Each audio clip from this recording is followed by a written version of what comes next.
நான் 3 வசனம் சொல்கிறேன், சொல்லுங்க. தமிழை விட ஆங்கிலம் அழகாக இருக்கும். விட்டு, 2வது இசைந்து, 3வது ஒன்றாய். ஆங்கிலத்தில் ரொம்ப அழகாக இருக்கும். லீவ், 2வது அந்த லீவில் ஒரு சீயை போடணும், கிறிஸ்துவ போடணும். கிளீவ், 2வது ஒன்.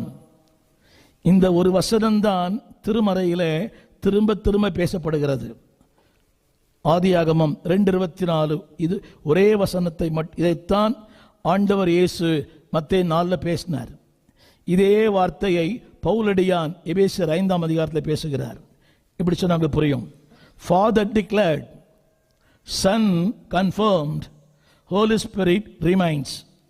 பிதா பிரகடனப்படுத்தினார், குமாரன் உறுதிப்படுத்தினார், ஆவியானவர் நினைப்பூட்டுகிறார். இந்த ஒரு வசனம், அனை வசனம் இருக்கலாம், எனக்கு தெரியல. இந்த ஒரு வசனம் தான் திரும்ப திரும்ப பேசப்படுகிறது. இதுவரை ஒரு 1000 திருமணம் நடத்தியிருப்பேன். என்னுடைய ஸ்டைலை சொல்கிறேன். அந்த பெண்ணை கையை பிடிச்சிட்டு அப்பா கை பிடிச்சி கொடுப்பார். நான் சொல்லுவேன், இதோடு நீங்கள் தூரமாக இருக்கணும். புரியும் நினைக்கிறேன்ல? கை பிடிச்சி கொடுத்துட்டீங்க, அப்புறம் என்ன பண்ணக்கூடாது? நீங்கள் பாருங்கள், நிறைய குடும்பத்தில் மன்னிக்கணும், நீங்கள் ஒத்துக்கொண்டாலும் பரவாயில்ல, ஒத்துக்கொள்ளாட்ட பரவாயில்ல. குடும்பங்கள் பிரிய காரணமே பெற்றோர்கள் தான்.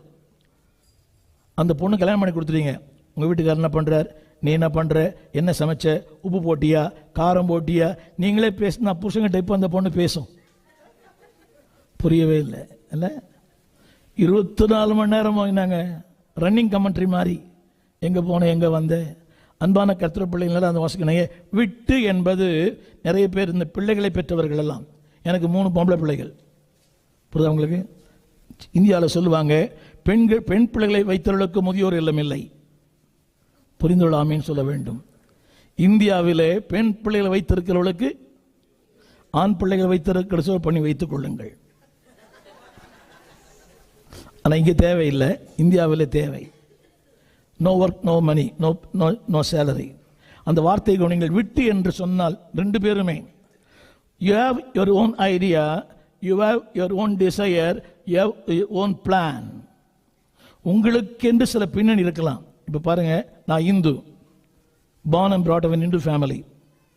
என்னுடைய ஸ்டைல் ஆஃப் லைஃப் வேறு. அதாவது குளிச்சுட்டு தான் சாப்பிடுவேன், அப்படி தான் சொல்லி கொடுத்தாங்க வீட்டில். எங்கள் லைஃபே வேறு. எனக்கு ஒரு மனைவி வந்தாங்க. அந்த அம்மா ஒரு பெண்டிகாஸ்டல் பாஸ்டருடைய பொண்ணு.